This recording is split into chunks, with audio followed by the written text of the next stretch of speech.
Good morning students. Students, आज की जो वीडियो लेक्चर है, इस वीडियो लेक्चर से हम एक नया चैप्टर, हिस्ट्री का जो चैप्टर है दैट इज मुगल एम्पायर, इसको शुरू करने जा रहे हैं। अगर मैं इस चैप्टर की बात करता हूं तो ये चैप्टर एक बहुत इंपॉर्टेंट चैप्टर रहता है हर एक बच्चे के लिए। अगर मैं कंपटीशन लेवल की बात करता हूं या हम बात करते हैं सीबीएसई लेवल की, तो हर एक जगह पर आपको मुगल एम्पायर के इस चैप्टर के बारे में जानकारी होनी चाहिए। हमारी हिस्ट्री का एक बहुत बड़ा पार्ट इस मुगल एम्पायर के दौरान में ही आ जाता है। ठीक है, तो it's a very most important chapter. So first of all we will discuss about the topics which we will cover in this chapter. First of all, I'll give the introduction of the chapter about the Mughal Empire. Then we have a question, that is, who were the Mughals? We will give this the answer of this chapter. We will find out. After then, we will discuss about the Mughal military campaigns.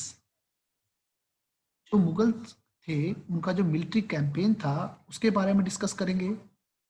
जहां पर हम great 6 जो Mughal emperor रहे उनके बारे में discuss करेंगे।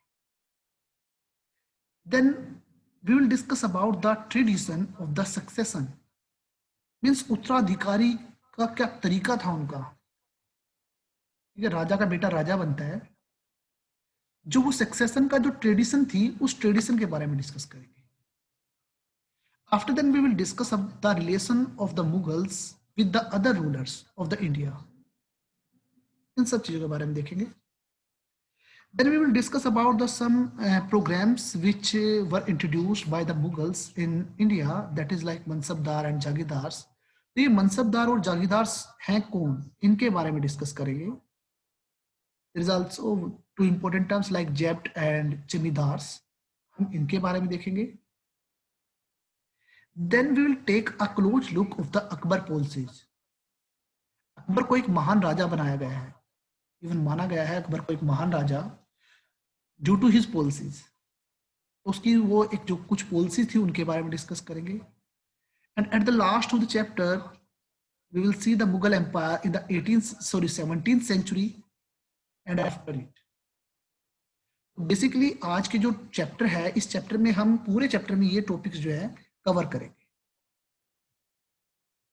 So student, अगर मैं इंडिया की बात करता हूं, India is a country of diversity, you can से it has a diverse people living in it. They follow different culture, and it was extremely difficult task to accomplish them in the middle age. अगर मैं medieval time period की बात करता हूं, इतने बड़े देश के ऊपर जहां पर डिफरेंट कल्चर को फॉलो करने वाले व्यक्ति रहते हैं, डिफरेंट लैंग्वेज को मानने वाले व्यक्ति है, या डिफरेंट आप कह सकते हो रिलीजन को फॉलो करते हैं, ऐसे एरिया के ऊपर अगर हम रूल करने की बात करते हैं, इस इंडियन सब कॉन्टिनेंट की मैं बात कर रहा हूं, ठीक है, it was a very difficult task at the time of the medieval period. ये बहुत बड़ा डिफिकल्ट टास्क माना जाता था।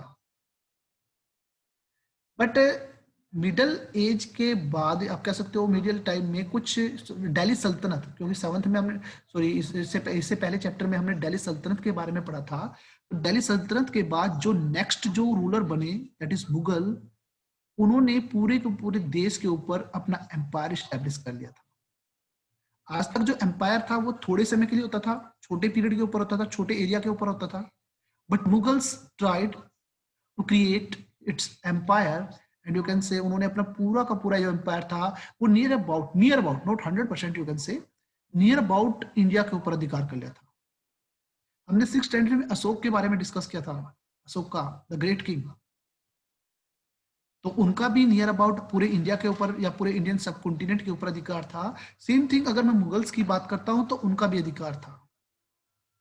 From the latter half of the 16th century they expanded their kingdom from Agra to Delhi, and they going to control near about all the continent in the 17th century. 16th century तक उनका आगरा से दिल्ली तक का अधिकार था, but 17th century में उन्होंने near about Indian सब कॉन्टिनेंट के ऊपर अधिकार कर लिया। मैं इंडियन सब कॉन्टिनेंट की बात कर रहा हूं, जहां पर पाकिस्तान या बांग्लादेश जो है वो हमारे इंडिया के पार्ट थे, उस वक्त की बात कर रहा हूं मैं। I am talking about Indian सब कॉन्टिनेंट। तो 17th सेंचुरी में नियर अबाउट इंडियन सब कॉन्टिनेंट के ऊपर उनका अधिकार था। उन्होंने विभिन्न प्रकार के जो एडमिनिस्ट्रेशन के जो तरीके थे, जो उनके गवर्नमेंट के तरीके थे, जो उन्होंने चलाए थे, वो केवल उन्हीं के टाइम पीरियड में नहीं चलाए, बल्कि जो उनकी पॉलिटिकल जो ये लेगेसी उन्होंने बनाई थी हमारे इंडियन सब कॉन्टिनेंट में, उसके बाद जो आने वाले रूलर्स थे वहां पर भी फॉलो की गई है। ठीक है, हम सब जो है ब्रिटिश, हमें पता है कि 1947 में हम ब्रिटिश एम्पायर से आजाद हुए थे। ठीक है, तो उस टाइम पीरियड से पहले जो लास्ट एम्परर था हमारा वो मुगल ही था। अब देखते हैं हमारे इंडिया में मुगल कैसे आते हैं, उन सब चीजों के बारे में हम यहाँ पर डिस्कस करते हैं। Okay, you can see the map. आप इस मैप को देख लीजिए। Now you can see the map. आप इंडियन सब कॉन्टिनेंट के इस मैप को देख सकते हो। यहाँ पर ये देख लीजिए कि ये जो थोड़ा सा रेडिश कलर है 1605 के अंदर, ठीक है, अबाउट इतने हिस्से के ऊपर हमारे मुगल एम्पायर का अधिकार था। नियर अबाउट मैक्सिमम एम्पायर हमारा आ गया था।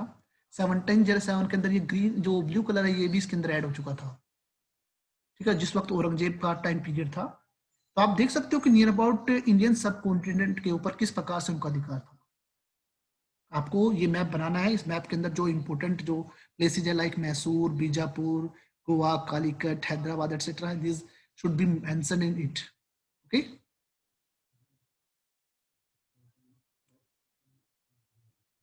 Now we have one question, that is who were the Mughals. Mughals कौन थे? तो इस क्वेश्चन की अगर हम बात करते हैं, the Mughals were the descendant of the two great lineages of the rulers. हमने आज तक मुगल के बारे में पढ़ा है, हमने इसके बारे में पढ़ा है कि बाबर, अकबर वगैरह ये सब मुगल्स एम्परर थे। तो अगर मैं मुगल्स की बात करता हूं, तो जो मुगल्स थे दे वर द डिसेंडेंट, वो एक तरीके से उत्तराधिकारी थे, आप कह सकते हो एक तरीके से बच्चे थे किनके? Two great lineages of the rulers. दो ग्रेट रूलर्स थे, उनके आधार पे थी। अब वो टू lineages कौन थे? एक तो थी मदर की साइड से और एक थी फादर की साइड से। मदर की साइड से अगर हम बात करते हैं, they were the descendant of the Genghis Khan. उनकी मदर जो थी चंगेज खां की एक तरीके से बेटी थी। ठीक है, तो ऐसा माना जाता है कि जो वो डिसेंडेंट है वो मदर साइड से चंगेज खां के उत्तराधिकारी माने जाते हैं। But if you think about the from the father side, they were the descendant of the Timur. Means Timur की शादी चंगेज खां की किसी एक बेटी से हुई है। ठीक है, तो इस तरीके से ये टू lineages थी। ठीक है, ये दो ब्रांचेस चली, एक वो मदर की साइड से मान रहे हैं, एक साइड वो क्या मान रहे हैं? फादर की साइड से। मदर की साइड से चंगेज खां, ये भी एक ग्रेट वॉरियर रहा, ये भी एक इंपॉर्टेंट आप कह सकते हो रूलर रहा वर्ल्ड के अंदर। ऐसे ही तैमूर, ये फादर की साइड से था। अगर मैं मुगल्स की बात करता हूं, they did not like to be called Mughals and Mongol. Reason क्या था? चंगेज खां जो था उसका रिलेशन बनाया गया कि he was associated with the massacre of the numeral या can say numerous killing of the people. He killed many people.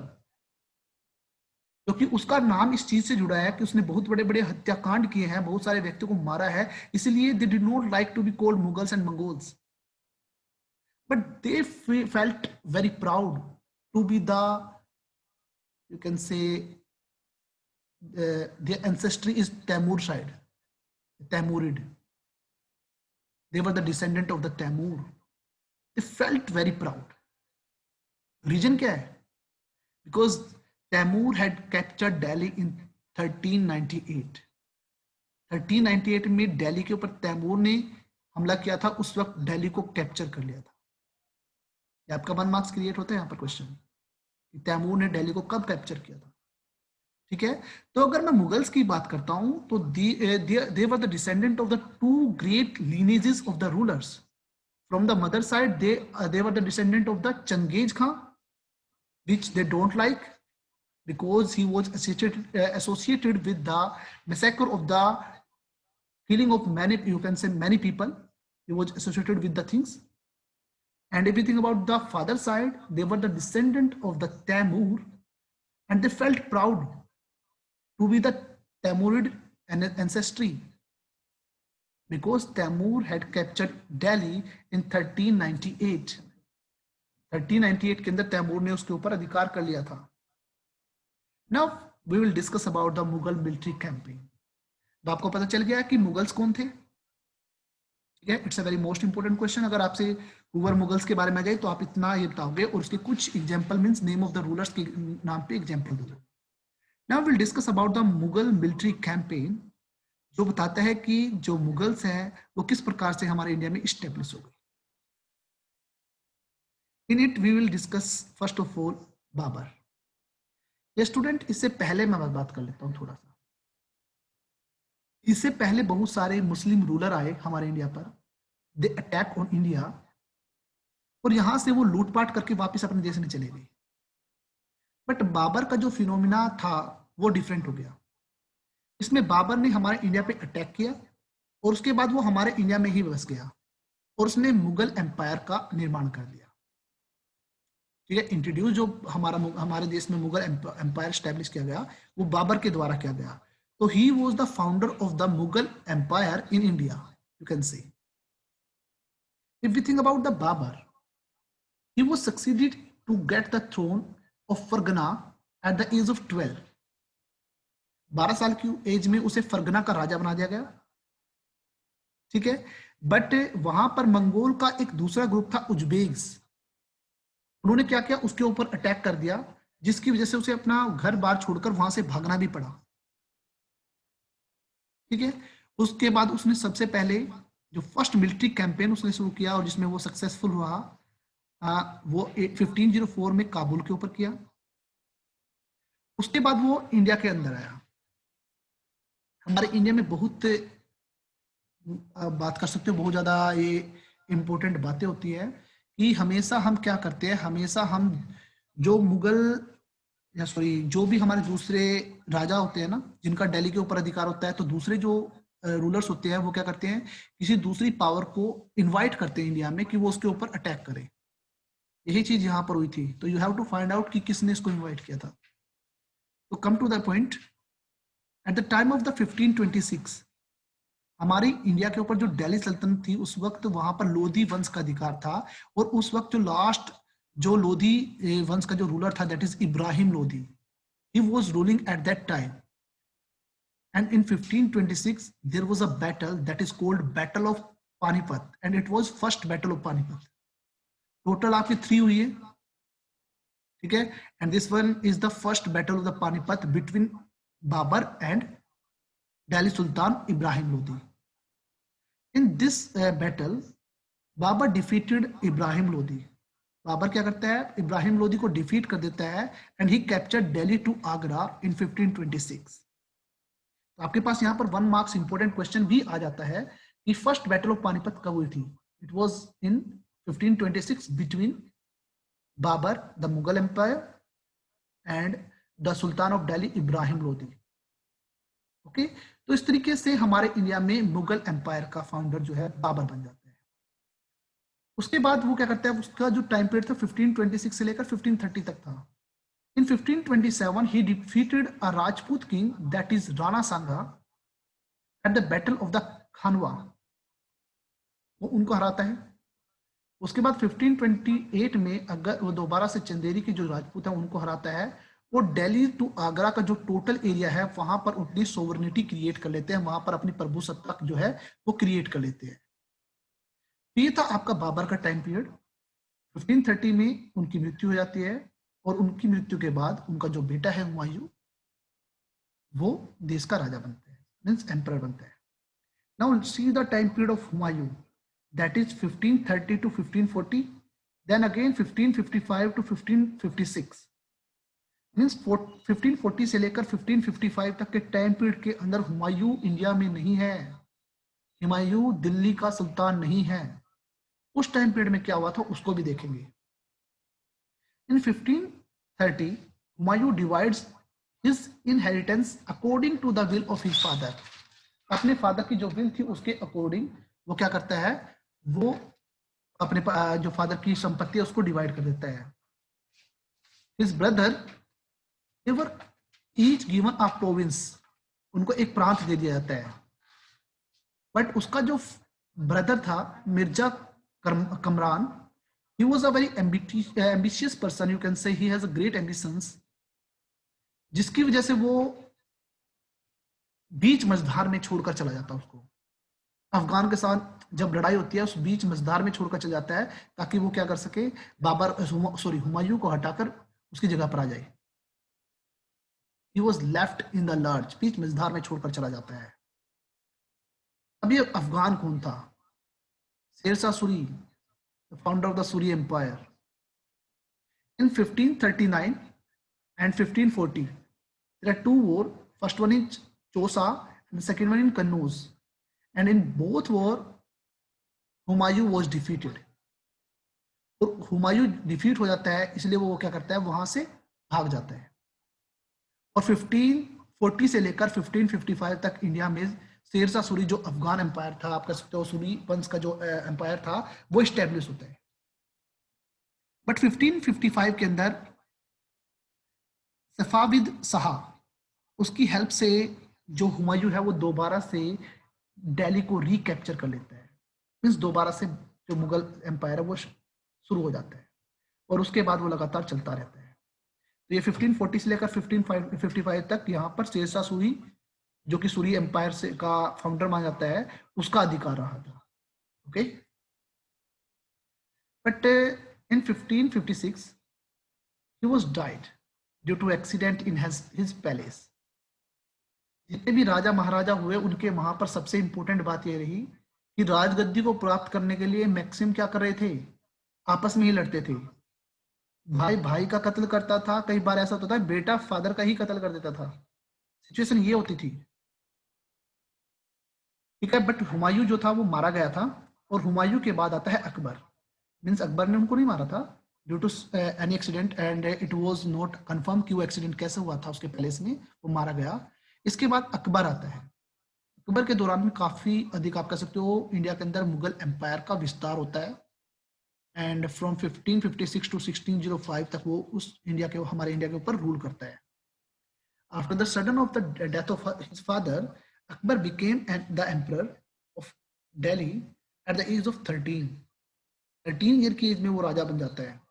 But उस वक्त उसका एक आप कह सकते हो गाइड था, आप यू कैन से कि एक उसका गार्जियन था Bairam Khan.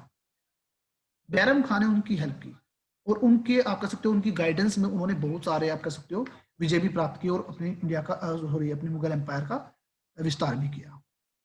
1556 to 1570 he led a military campaigns against Suri, क्योंकि अभी हमने सूरी एम्पायर पढ़ा था उसके बारे में, एंड डिफरेंट अफगान रिबेल्स जो कि वेस्टर्न साइड से लगातार इंडिया के ऊपर अटैक करते रहते थे, दिल्ली के ऊपर अटैक करते रहते थे. उनके साथ उसने विभिन्न प्रकार के मिलिट्री कैंपेन स्टैब्लिश किए. After then he led expedition against Malwa, Gondwana और इवन उनके ब्रदर जो मिर्जा हाकिम थे उन्होंने भी एक रिवोल्ट किया था. उन सबको दबाया और उतने एरिया पर उन्होंने अधिकार किया.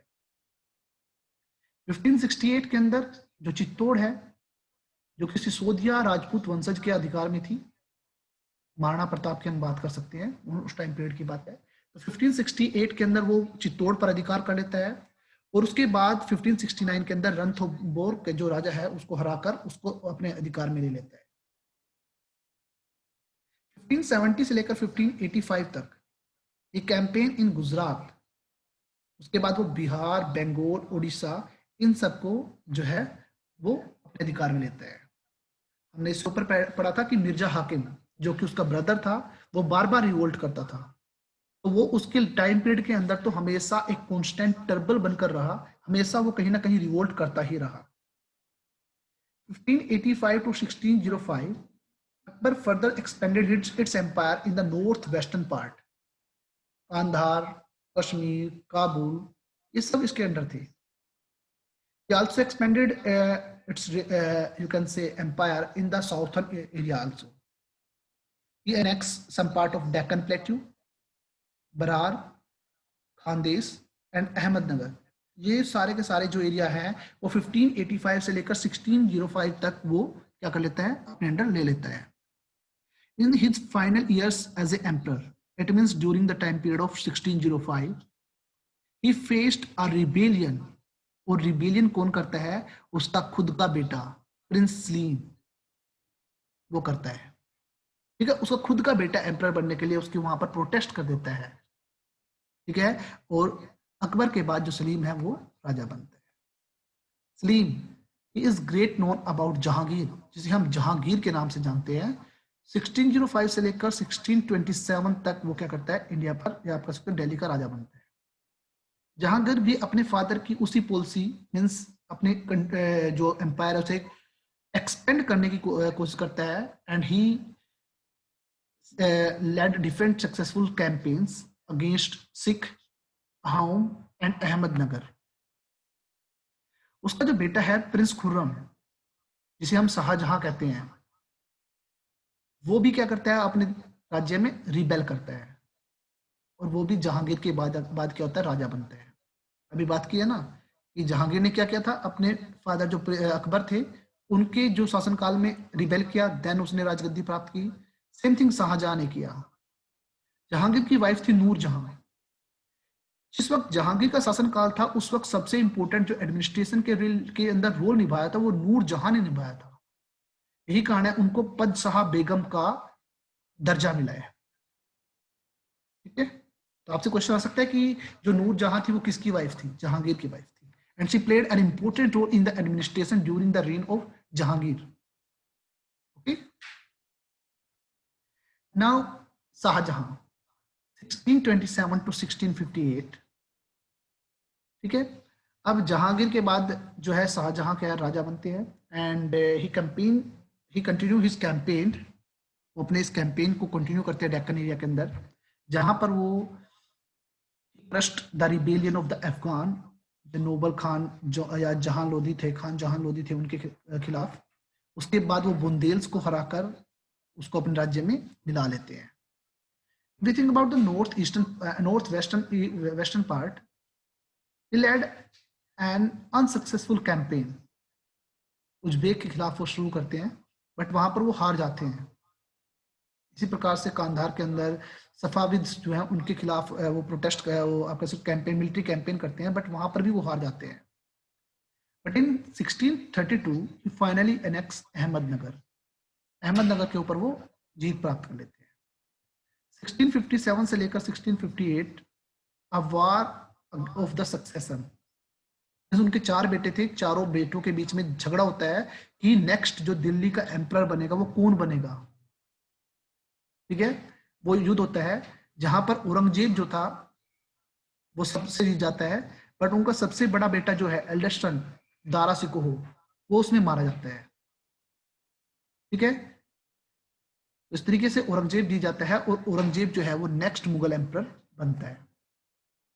और ये ग्रेट जो मुगल्स हैं, देयर आर 6 ग्रेट मुगल्स, और ये औरंगजेब जो है इस लास्ट ग्रेट मुगल माना गया है। यहां पर औरंगजेब के टाइम पीरियड में जो मुगल एम्पायर था अपनी पीक पर था, मींस हाईएस्ट लेवल पे था। ठीक है, इसके बाद जो लेटर मुगल आए वो सारे के सारे वीक थे। छोटे छोटे जो अगर मैं बात करता हूँ जो राजा थे या छोटे छोटे जो मनसबदार थे उन्होंने अपने आप को इंडिपेंडेंट करना शुरू कर दिया। तो अगर मैं बात करता हूं औरंगजेब की, he defeated Ahoms in 1663, but he faced a rebellion again by the Ahoms in 1680s। इसी तरीके से यूसुफ जी और जो सिख जो थे उनको भी वो हरा देता है but it was a short lived, they again create a rebellion.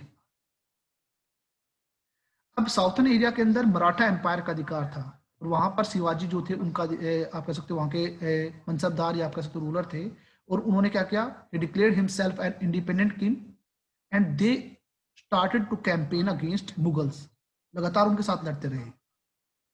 उनका बेटा जो प्रिंस अकबर था मराठाओं ने क्या किया, उसको भड़का दिया और प्रिंस अकबर ने अपने ही जो फादर था औरंगजेब, उसके खिलाफ क्या किया, प्रोटेस्ट करना शुरू कर दिया, रिबेलियन जो था वो शुरू कर दिया।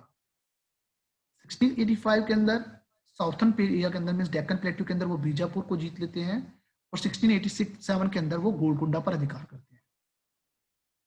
जब मराठाओं की बात चल रही थी तो शिवाजी की बात कर रहे हैं, तो मराठाओं से रिलेटेड जो कैंपेन था उसके अंदर औरंगजेब ने सबसे पर्सनली पार्टिसिपेट किया 1698 के अंदर, और पर्सनली उसको ध्यान दिया, जहां पर उन्होंने मराठाओं को हराया। He also faced the rebellion in the north by the Sikh, Jats, Sanatins, and in the northeastern state, you can say Homs, ठीक है। और इन लड़ाई के दौरान में जो था वो मारा गया। उसके बाद फिर वही सेम होता है कि भी फादर की संपत्ति जो है वो बेटों में डिवाइड की जाए, उसके लिए जो है वो प्रोटेस्ट होता है।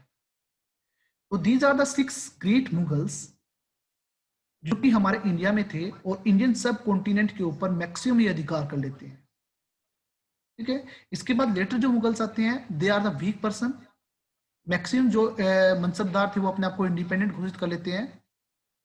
जो आपका लास्ट मुगल एम्परर था वो थे बहादुर शाह जफर। 1857 का जो रिवोल्ट हुआ था, उस रिवोल्ट के अंदर जो देश के आपस से तो राजा बनाए गए या लीडर बनाए गए थे वो बहादुर शाह जफर बनाए गए थे। 1862 के अंदर उनकी मृत्यु हो जाती है। तो he was the last Mughal emperor, ठीक है। During the time period you can से, जब ब्रिटिश गवर्नमेंट हमारे इंडिया में आई थी तो उस वक्त जो दिल्ली का जो एम्परर था वो भी मुगल एम्पायर के अंडर ही था, ठीक है। इसलिए लास्ट जो मुगल एम्परर थे बहादुर शाह जफर थे, जो कि मुगल जो आप कह सकते हो एम्पायर है उससे बिलोंग करते थे, ठीक है, या मुगल डायनेस्टी से बिलोंग करते थे। कल हम जो डिस्कस करेंगे वो डिस्कस करेंगे मुगल ट्रेडिशंस ऑफ सक्सेशन, इनके बारे में डिस्कस करेंगे, ठीक है। मुगल के अंदर जो उत्तराधिकारी का जो ट्रेडिशन थी वो क्या थी उसके बारे में हम कल डिस्कस करेंगे। If you have any doubt related to this topic you can ask the question.